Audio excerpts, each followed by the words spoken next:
Hey guys, today we're going to be reviewing episode 6 of The Chase, the final episode, which is the Planet of Decision, I believe.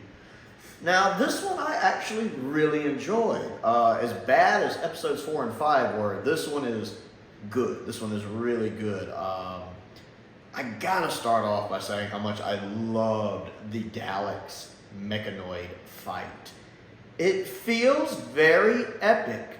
I think the director did a really good job pulling that off with 60s technology, 60s effects, and with 60s classic Doctor Who budget.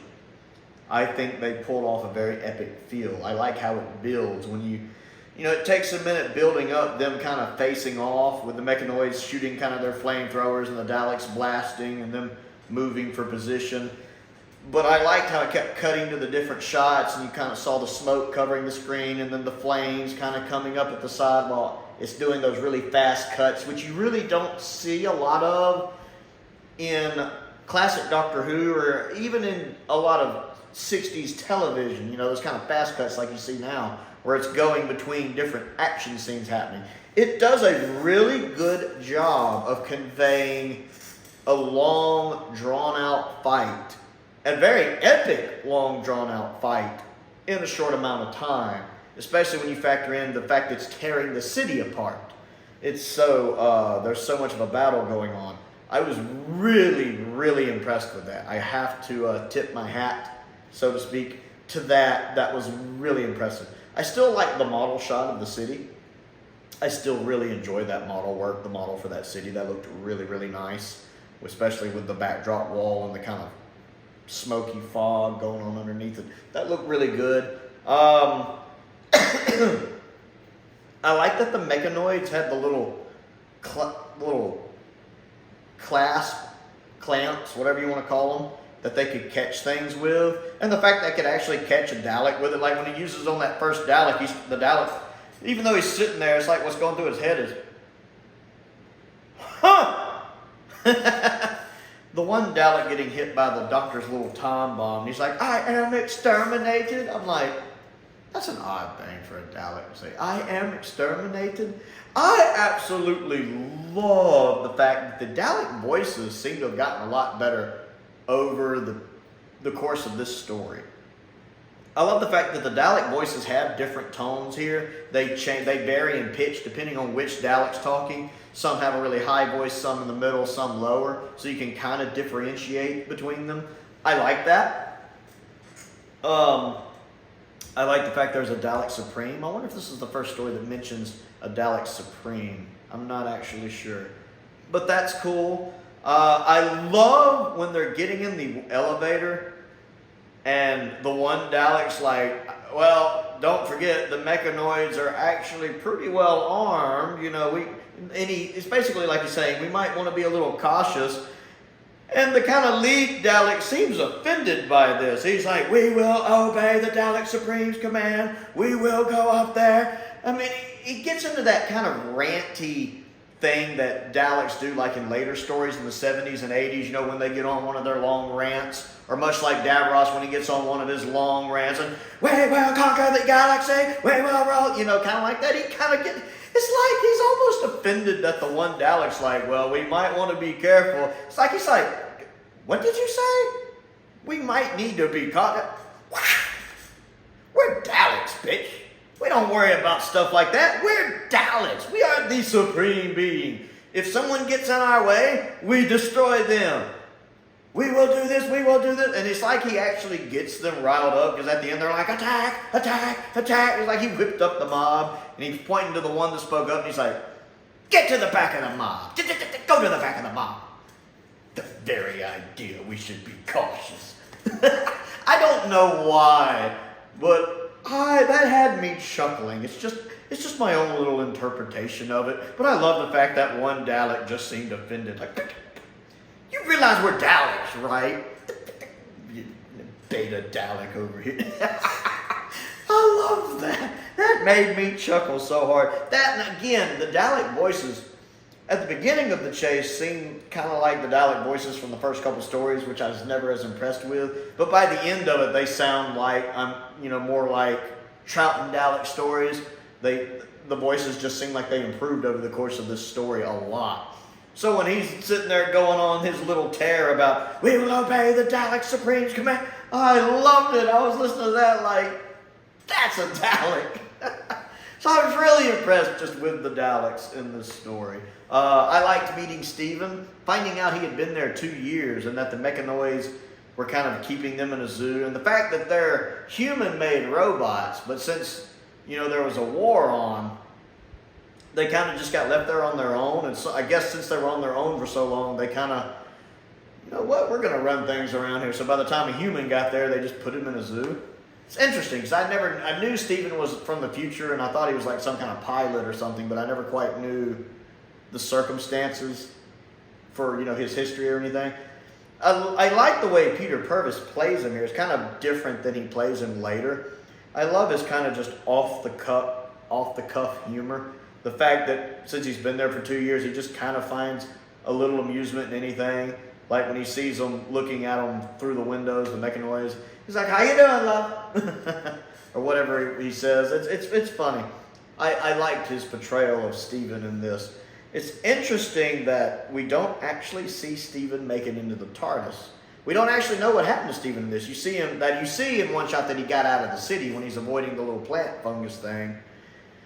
But you have to wonder, how did he get into the TARDIS? It's locked. You can't get in the TARDIS. And the only headcanon explanation I can think of is the TARDIS let him in. Because, the TARDIS being that it can kind of see the past and the future. Past and future are kind of meaningless terms for the TARDIS. It probably knew how important Steven was to the Doctor and let him in. That's always been, well, I won't say always since I've just watched it. But that's my headcanon, is that he got in because he saw the TARDIS went to get out of the harm's way. And the TARDIS was like, "Oh, hey, Steven, come on in." That's something the TARDIS would do. So that's how I headcanon that. But it's interesting we don't actually know that. We don't find that out until the next episode. And the Time Meddler, that's pretty cool. You might think I'm going to pick it the way it did Vicky here with her being just afraid of heights. But for me, that's not like 60s stereotype with the female companions. To me, that's a very real way of looking at a strong phobia. Because phobia is like, a strong phobia of something can just paralyze you, like just bring you to your knees. So I think that's a pretty accurate portrayal of a strong fear of something. In this case, heights. Vicky's very afraid of heights. To where, you just kind of lock up and crunch down. The way she kind of goes into that ball and curls up on herself. I find that an accurate depiction of that. I could see that actually happening. So I can't criticize that. I think that's a pretty on the nose, in a good way, depiction of that. So I can't criticize it. I enjoyed this one. I really liked episode 6. I'm trying to think of more. I liked the goodbye. The fact that the Doctor's kind of frustrated, they want to leave. No. One, because it is dangerous. Even he says it's only like a 50-50 chance he can get them back. But the fact is, I have no part of it. No, I've shown you this. Well, we want to go home. I didn't invite you along. You forced your way into the TARDIS. That little confrontation is pretty neat. Although I do love the fact Vicky kind of talks him into it. You want to go back with them too? No, what do I want to go back to their time for? And how she kind of, with that soft talking she does, convinces him to come around. I love the ending shots with Ian and Barbara. I loved actually getting to see the iconic, London 1965, which I know became kind of a, trending thing when they were doing the Twitter rewatch or whatever it was, the Twitch rewatch, whatever. I know that became kind of a thing. So it was nice seeing that. I love the fact that they arrived in December of 1965. Because I'm watching this in December. I mean, you're seeing this video probably in January, but I'm watching this in December. So it's kind of neat that I'm seeing it take where they get back in December and I'm watching it in December. I don't know, it's kind of cool. And I just I love the fact that it also explained what happened to the Dalek ship, the fact that they blew up the time ship. I like that explanation is in there. And I like the little pictures of them just seeing the city and then laughing on the, I guess the trolley car or train or whatever it is they're on right there at the end as they're laughing. You've been on the moon. No, nearly, but almost. Oh, will you stop? And they're sharing that little laugh together. It's so adorable. And I love the ending shot where it circles back around to the beginning, and the Doctor and Vicky are watching them on that television set. That's a nice way the story comes full circle. I liked that, with them watching them. And I do like the Doctor's last, I will miss them. I will miss them a lot, or whatever it was he says. The way Hartnell delivers that. It's because Hartnell's the kind of Doctor, he's one of those doctors, he doesn't really admit his emotion. Kind of like Tom, actually. When Sarah leaves, you always get that impression there's there's a lot not being said. Kind of that way here. This first Doctor just couldn't open up the way other doctors probably could have. So I like the fact you actually at the end get that admission from him that I will miss them. It's a really nice way Hartnell delivers that line. I really enjoyed. I did not know Daleks had ever invented ships that had basically Time Lord technology, where they're bigger on the inside. Because we never see that again, to my knowledge, where they have basically TARDISes with a ship that's bigger on the inside. Maybe that was a prototype or something. Because even in modern Who, when they have something like that, like the prison barge from whatever the series 2 finale is called, Doomsday, they claim it's Time Lord technology, and the Doctor's like, bigger on the inside. So I never realized the Daleks ever had technology that was bigger on the inside. So that's interesting. So I don't think we ever see that again. But that was neat. I enjoyed the final episode. The story as a whole. Let's go ahead and review the story as a whole. It's 2 episodes too long. Episodes 4 and 5 are meaningless garbage. The only thing episode 5 is good for is setting up episode 6, and you could do that in another episode. I get it has to take place in these different places because it is called The Chase, and they're being chased through time. I get it, but it doesn't work. Like, the first episode I liked, because especially some of the set design, I really liked some of the set design. So I liked the first episode a lot. The second episode, you really lose me because those fish people just look terrible. They make the underwater fish people look good. They look so bad I can't take it seriously.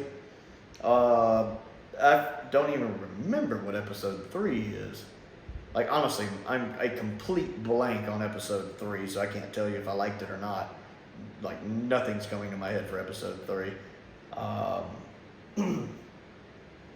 liked whatever episode they were at the Empire State Building. I guess that was part of episode 3. Which I'd swear that was Peter Purvis playing the Alabama guy. That part was funny, so it amused me. I don't remember what the second half was. But episode 4 with the whole Transylvania thing, a couple parts that amused me, waste of time. And episode 5, most of it just felt like a waste of time, except setting up for episode 6. And I did really enjoy episode 6. So you have a good first episode, a good last episode, and 2 really bad episodes, and a couple mixed bag episodes.